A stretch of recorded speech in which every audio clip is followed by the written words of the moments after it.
Hi guys! Welcome back again to my YouTube channel. So for today's video ay magkwentuhan ulit tayo at meron akong isi-share na good news sa inyo. Good news talaga to sa inyo guys. Lalo na sa mga EPS aspirant dyan na gustong mag-take ng EPS TOPIK exam para makapagtrabaho dito sa South Korea as EPS worker. Para sa inyo itong video na ito guys. So if you're interested, please keep on watching! Before that guys, tingnan nyo naman, nakakaluwag-luwag na tayo guys. Meron na tayong mic. Chusera.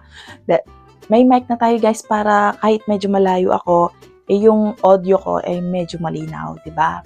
So, before anything else, yung good news natin. Ngayon, kaka-out ko lang galing work, diba? Go lang sa pag-vlog. Tsaka mag-vlog sana ako kanina, kaso nga si Ajushi, nag-aano siya ng palay, ginagamit niya yung traktor, kaya medyo maingay, kaya yon. Syempre, wala naman tayong karapatan para maggalit. Hello, naghahanap buhay din si Ajushi, diba? So, ayun guys, doon na tayo sa good news. Ano ba yung good news na yon? For sure, yung iba, alam na to, and mga last week ata binalita to, and medyo late lang ang lola nyo. Pero para sa mga hindi pa nakakaalam dito sa good news na ito guys, para sa inyo ito, okay? So wag na tayo magpaligoy-ligoy pa guys. Ano ba yung good news na yon? Yung good news na yon is yung quota for 2024 for EPS workers. Bali, dumoble yung quota ngayon guys for next year. Sobrang dami and naloka talaga yung mga people. And ang quota is 120,000 EPS ang estimated na kukunin next year. Pero lilinawin ko lang guys, hindi lang yun for Philippines. Bali 16 sending countries, lahat yung 120,000 na EPS workers na kukunin na yon, okay? Bali yung mga 16 sending countries na yun guys, including yung Philippines, Thailand, Vietnam, Cambodia, Bangladesh, nabulol na ako, ano ba yan? Nepal, Russia, hindi ko na maalala yung iba guys, pero yun, yung mga 16 sending countries na kukunin. So, doon sa 16 sending countries na yun guys, kukunin yung 120,000 na EPS worker. So, dahil doon sa laki na quota na yun guys for next year, marami talaga yung mabibigyan ng opportunity para makapagtrabaho dito sa South Korea, diba?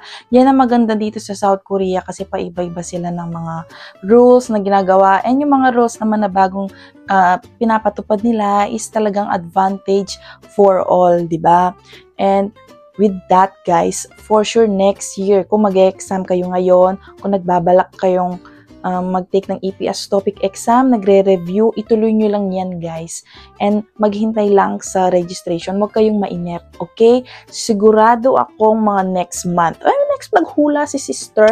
Hindi, may nagsasabi ng mga next month, may registration or end of this or early next year, gano'n, ang bulong-bulungan sa kanto, gano'n. Pero guys, ngayon pa lang, kung nagbabalak kang mag-take ng EPS TOPIK exam, ngayon pa lang mag-start ka ng mag-review para medyo mahaba-haba yung preparation na gagawin mo. Hindi yung pag meron ng registration, doon ka pa lang mag-start mag-review, diba? Much better na mas maaga, diba? Para more preparation, para ready ka talaga, para makuha mo ng isang take yung EPS TOPIK exam. And isa rin sa maganda dito sa South Korea guys is every year tumataas yung sahod. Kaya ang government is napakagaling, diba? Kasi kahit foreigner ka, yung pagtaas ng sahod, hindi lang for Koreans, kasama din yung mga foreigner, diba? Kaya kung ikaw ay nagbabalak talaga, ay nako, i-push nyo na yan. And huwag kayong magpa-apekto sa mga negativity na mga sinasabi ng iba. Basta focus kayo kung gusto nyong mag-take ng exam, mag-focus kayo sa review, and huwag nyong problemahin yung gastos guys. Kasi yung gastos, next problem na yon. I-focus nyo muna yung ipasa ang EPS TOPIK exam. Okay? Isa din pala guys sa dahilan kung bakit ganun kalaki na yung quota for next year for EPS workers is yung mga logistic companies dito ay mag-hire na rin ng mga E9 visa. So, yung E9 visa guys, yun yung mga EPS worker. And aside from that, yung mga malalaking company outside Seoul, yung mga may 300 employees pataas, ay mag-hire na ng mga EPS worker. Kaya napakaswerte ng mga, kung if ever lang, mag-hire na sila for next year, napakaswerte ng mga EPS worker na ma-hire doon sa company na yon. Usually kasi guys, yung mga company na nag-hire dito ng mga E9 is mga family business lang na factory. Kaya, ayan, mas magandang opportunity to para sa mga EPS aspirant for next year kasi mag-hire na yung mga malalaking company outside Seoul. So, napakaswerte if ma-hire ka doon, di ba? Gaya nga nasabi ko kanina guys, pati yung mga logistic companies ay mag-hire na rin ng mga E9 workers or mga EPS workers. So, napakaswerte din ng mga mapupuntang mga EPS worker doon sa mga company na yon kasi for sure maraming overtime yon kasi guys, dito, techbe is real, ganon. Techbe pa more. Mahilig sa techbe yung mga people dito. So, more on online. Kaya for sure, malakas yung mga company na for logistics. So, kung ma-hire ka sa mga company na yon, napakaswerte, di ba? Kaya guys, sabi ko sa inyo nga kanina, magpursige kayo sa pag-aaral ng EPS topic exam. Malay nyo, isa kayo sa mga EPS worker na ma-select for next year quota. Di ba? Napakaswerte.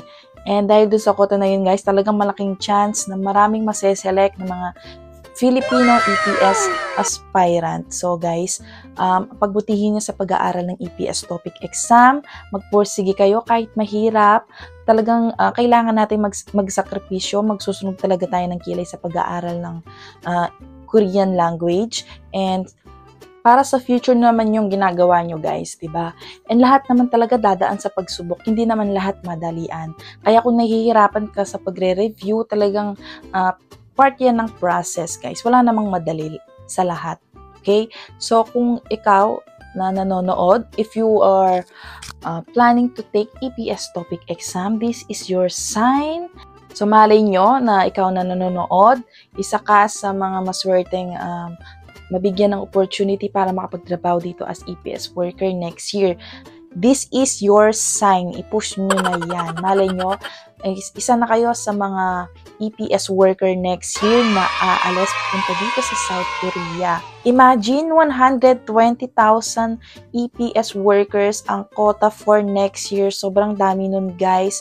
Napakalaking opportunity, napakagandang opportunity ang binibigay ng government ng South Korea for those 16 sending countries. Kaya malay nyo next year, isa na kayo sa ipapadala ng POEA or DMW na lilipad papunta dito sa South Korea at magtrabaho as EPS worker.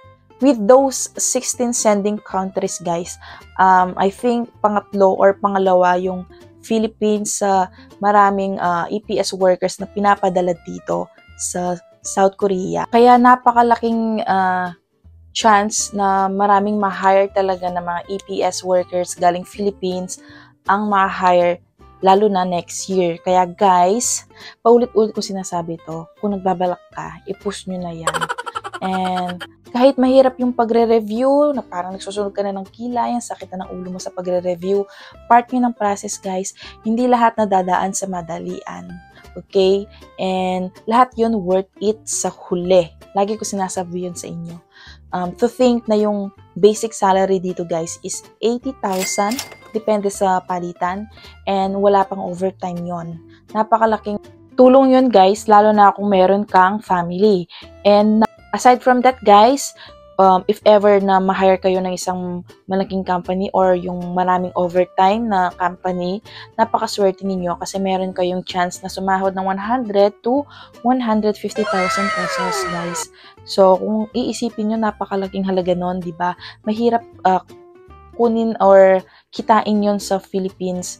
So kung nahihirapan ka ngayon sa pagre-review, isipin nyo guys, lahat naman yun worth it, lalo na kung para sa family mo. Okay? So, ayun guys, i-end ko na yung vlog na to.